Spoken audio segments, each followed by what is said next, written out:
Good morning మిత్రులారా. మరొక అంశంతో మీ ముందుకు. ఏంటంటే, డిసెంబర్ 12, 2025న 10వ లోక్‌సభ స్పీకర్‌గా పనిచేసినటువంటి శివరాజ్ పాటిల్ గారు మరణించారు. ఆయన అక్టోబర్ 12, 1935 సంవత్సరంలో లాతూర్ జిల్లా మహారాష్ట్రలో జన్మించాడు. మహారాష్ట్రలో జన్మించినటువంటి శివరాజ్ పాటిల్ గారు ఆయన ఏం పదవులు చేపట్టాడు? సో, ఆయన వెనకాల ఉన్న కోణం ఏంటనేది చూద్దాం ఒకసారి.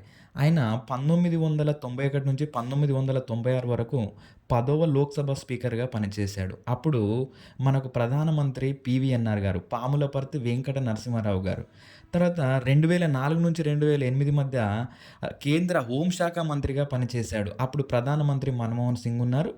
తర్వాత అక్కడ ఏం జరిగిందనంటే ఈయన కేంద్ర హోంశాఖ మంత్రిగా ఉన్నప్పుడు ముంబైలో ఉగ్రదాడి జరిగింది. దాన్నే మనము 26/11 దాడులు అని కూడా అంటాము.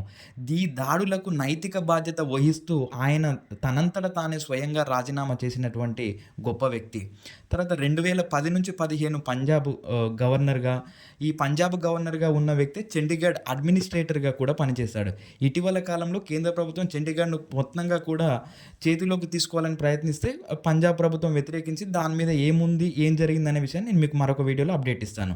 తర్వాత ఈయన 7 సార్లు ఎంపీగా ఎన్నికయ్యాడు ఆ లాతూర్ జిల్లా నుండి. తర్వాత మనం లోక్‌సభ ఇది ఇప్పుడు ఉన్నటువంటి కరెంట్ అఫైర్స్ ఆయన గురించి సంబంధించినటువంటి సమాచారం. సో, మనం ఇప్పుడు చూస్తే లోక్‌సభ గురించి చూస్తే ఇది 1952 ఏప్రిల్ 17వ తారీఖున 1919 భారత ప్రభుత్వ చట్టం ప్రకారం ఏర్పడింది. దీనికి దీనికంటే ముందు పేరు ఏం పేరు ఉండే అంటే దీనికి హౌస్ ఆఫ్ పీపుల్ అని పిలిచేవారు. దానిని మనకు మొట్టమొదటి లోక్‌సభ స్పీకర్‌గా పనిచేసినటువంటి గణేష్ వాసుదేవన్ మౌలంకర్ గారు లోక్‌సభ, రాజ్యసభగా నామకరణం చేశారు. సో, లోక్‌సభలో మనకు ఎన్ని స్థానాలు ఉన్నాయంటే 543 ప్లస్ 2. ఈ 543 అనే దానికి ఎట్లా గుర్తుపెట్టుకోవాలనేది మరొక వీడియోలో చెప్పాను నేను ఆల్రెడీ.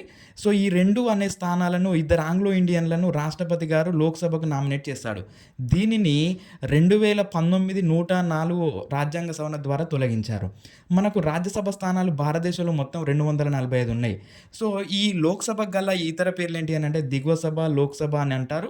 తర్వాత ఇది లోక్‌సభ గురించినటువంటి సమాచారం. మరి మనకు లోక్‌సభ స్పీకర్లుగా పనిచేసిన వాళ్ళను ఎలా గుర్తుపెట్టుకోవాలంటే చూడండి ఒకసారి మన కోడ్ చూడండి. జీఎంఎస్ఎన్ జీఎన్‌బీ2 ఆర్ఎస్‌పీ-జీ2 సోమిసు ఓం. జీఎంఎస్ఎన్ జీఎన్‌బీ2 ఆర్ఎస్‌పీ-జీ2 సోమిసు ఓం. వీటి ఫుల్ ఫామ్ చూస్తే మనకది నోటికి పట్టేంత వరకే కొంచెం ఇబ్బంది మిత్రులారా. వన్స్ నోటికి వచ్చిందా ఈజీ. సో, గణేష్ వాసుదేవన్ మౌలంకర్, మాడభూష్ అనంతశయనం అయ్యంగారు, సర్దార్ హుకుమ్ సింగ్, నీలం సంజీవరెడ్డి, గుడ్డియాల్ సింగ్ తిల్లాన్, నీలం సంజీవరెడ్డి, బలరాం జక్కర్, రబీరే, శివరాజ్ పాటిల్, పూర్ణో, అకితోక్ సంగ్మ, గంటి మోహనచంద్ర బాలయోగి, సోమనాథ్ చటర్జీ, మీరా కుమార్, సుమిత్ర మహాజన్, ఓం బిర్లా. అంటే ఇక్కడ ఓం బిర్లా 17వ లోక్సభకు ఆయనే ఉన్నాడు, 18వ లోక్సభకు కూడా ఆయనే ఉన్నాడు. ఇక్కడ మనకు చూస్తే ఇక్కడ నేను స్టార్ మార్క్ పెట్టిన వీళ్ళిద్దరు మాత్రమే మహిళలు. అంటే మనకు దీన్ని బట్టి ఏమర్థమైంది, ఇవన్నీ వరుసగా వస్తే మనకు వాళ్ళ విశిష్టతలు అన్నీ కూడా వీళ్ళ దగ్గర రాసుకుంటూ వెళ్ళిపోతే ఈజీ అవుతుంది. సో, కోడ్ మాత్రం మర్చిపోకండి. జీఎంఎస్ఎన్ జీఎన్‌బీ2 ఆర్ఎస్‌పీ-జీ2 సోమిసు ఓం.